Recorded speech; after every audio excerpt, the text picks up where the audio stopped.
সেখানে দফায় দফায় এই নেতাকে চাঁদা দিতে হবে, সেই নেতাকে চাঁদা দিতে হবে। এইসব কুলাঙ্গার নেতাদের কবর বাংলার মাটিতে রচনা করব।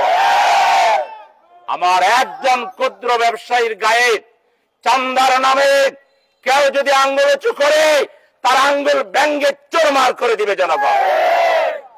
সম্মানিত এলাকাবাসী, প্রিয় দিনী ভাই, সব সংগ্রামী দেশবাসী, ঢাকাবাসী, প্রিয় ভাইরা, আমরা সকলে একটা কথা বলি, রাজনীতি মানুষের জন্য। কিন্তু এই কথাটা শুনতে যত সুন্দর, রাজনৈতিক দলের কর্মে এই সৌন্দর্যের প্রকাশ আমরা দেখি না।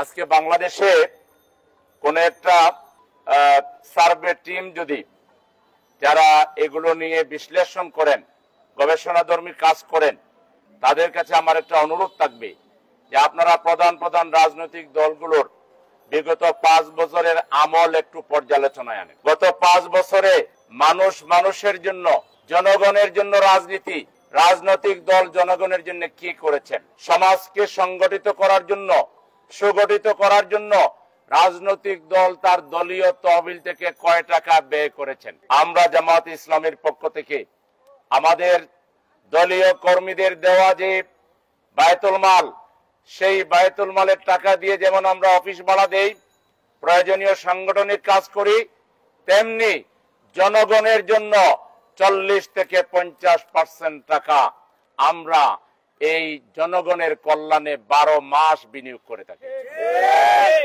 আজকে রাজনীতির কথা বলে জনগণকে ধোঁকা দিয়ে ক্ষমতায় গিয়ে জনগণের পকেট চুরি করে, টেন্ডারবাজি করে, চাঁদাবাজি করে জনজীবনের নাবিশ্বাস তুলবেন, জনগণকে ভীত বিহ্বল অবস্থায় দিন যাপন করতে বাধ্য করবেন।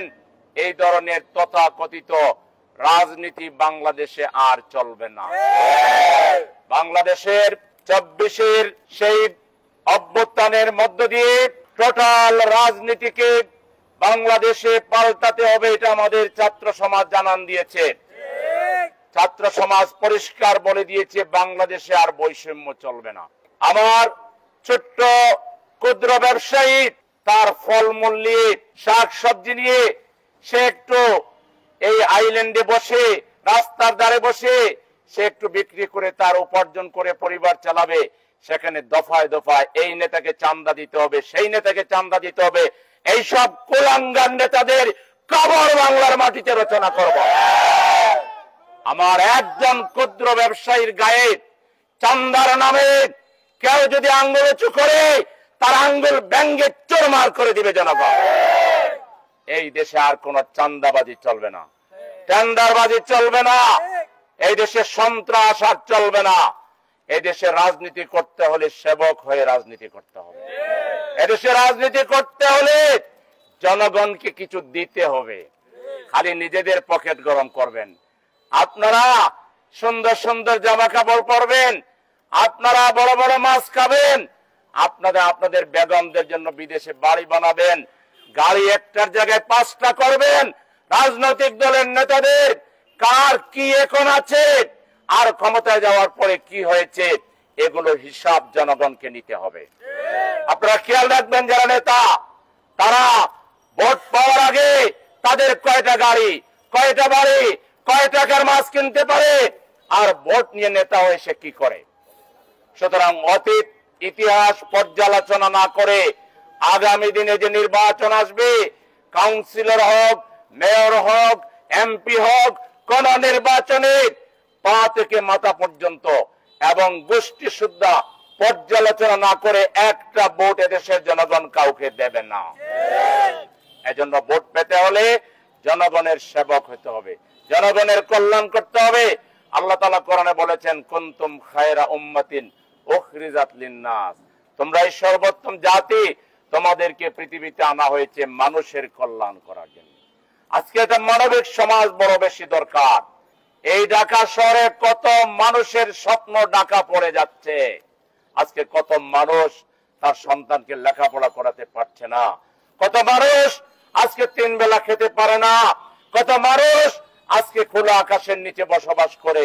কেন? স্বাধীনতার 53 বছর পরেও আমার দেশের নাগরিককে খোলা আকাশের নিচে কেন ঘুমাতে হবে? হবে? কেন চিকিৎসার অভাবে আমার দেশের জনগণকে কষ্ট পেতে হবে? আজকে এমন একটা সরকার কি কায়েম করা যায় না যে সরকার ঘোষণা দিবে বাংলাদেশের ছাত্র ছাত্রীদের জন্য শিক্ষার জন্য কোনো বেতন তাদেরকে দিতে হবে না, বই পুস্তক কেনার জন্য কোনো বই পুস্তক তাদেরকে কিনতে হবে না, রাষ্ট্র সেগুলো প্রোভাইড করবে? আজকে কি ঘোষণা দেওয়া যায় না যে আমাদের এই জাতির প্রত্যেকটা নাগরিকের চিকিৎসা ফ্রি থাকবে, সরকারিভাবে চিকিৎসা করা হবে? আমরা ট্যাক্স দেই, আমরা আরো ট্যাক্স দেব। একটা কল্যাণ রাষ্ট্র কায়েম করার উদ্যোগ আজ পর্যন্ত কোন রাজনৈতিক দল এগুলো বলেছে? আমরা জামাতে ইসলামী থেকে বলছি, এদেশের জনগণ জামাতে ইসলামীকে যদি তাদের নেতৃত্ব দেওয়ার জন্য নির্বাচিত করে, আমরা ইনশাল্লাহ একটা একটা করে এমন একটা ব্যবস্থা নেব, এদেশের জনগণের জীবনযাত্রা সহজ হয়ে যাবে। আমার শ্রমিক ভাইকে হাড় ভাঙ্গা পরিশ্রম করে তাকে চাল কিনলে ডাল কিনতে পারবে না, ডাল কিনলে লবণ কিনতে পারবে না, এই অবস্থা হবে না। আমি তো মনে করি সর্বনিম্ন 30,000 টাকা আমার একজন শ্রমিকের বেতন নির্ধারণ করতে হবে। শ্রমিক এমন ভাবে জীবনযাপন করবে তার জন্য কোনো কষ্ট না হয়।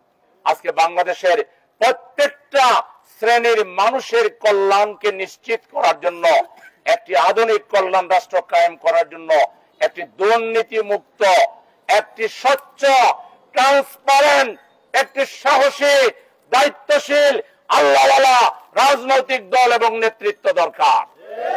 সেই দল বাংলাদেশে কয়টা আছে? বাংলাদেশের জনগণকে খুঁজে বের করতে হবে কোন দলের দেশ পরিচালনার সামগ্রিক প্রস্তুতি আছে। বিগত 53 বছরে আমরা জুলুমের শিকার ছিলাম।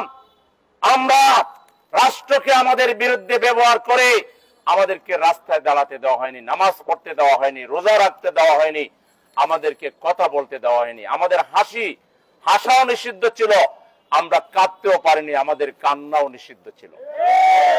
এই অবস্থায়ও বাংলাদেশের জনগণের জন্য আমরা হাসপাতাল করেছি, স্কুল করেছি, মাদ্রাসা করেছি, ইসলামী ব্যাংকিং পদ্ধতি চালু করে সুদের বিরুদ্ধে, শোষণের বিরুদ্ধে আমরা জিহাদ ঘোষণা করেছি।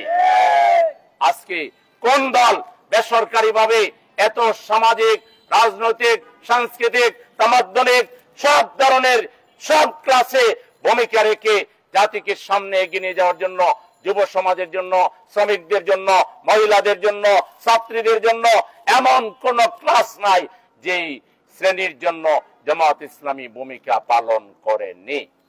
সুতরাং আগামী দিনের বাংলাদেশকে যদি পরিবর্তন করতে হয়, তাহলে একটি দায়িত্বশীল রাজনৈতিক, সাহসী রাজনৈতিক দল, যাকে বুলেট দিয়ে, বোমা দিয়ে, যাকে ফাঁসির মঞ্চে নিয়েও যে রাজনৈতিক দলকে আল্লাহর ইচ্ছায় এই অপশক্তি দমাতে পারেনি, আগামী দিনের বাংলাদেশের চাবিকাঠি এই রাজনৈতিক দলের হাতে আসলে ইনশাআল্লাহ জাতি মুক্তি পাবে। আপনাদেরকে ধন্যবাদ জানাই। আজকে নিত্য প্রয়োজনীয় এই যে বাজার, ন্যায্য মূল্যের বাজার, টিভিতে স্লোগান দেয়, বিজ্ঞাপনে বলে জিনিস যেটা ভালো দাম তার বেশি। আমরা বলবো জিনিসও ভালো দামও কম। সেই বাজার হচ্ছে জামাত ইসলামী আজকে উদ্বোধন করলো এই এলাকায়।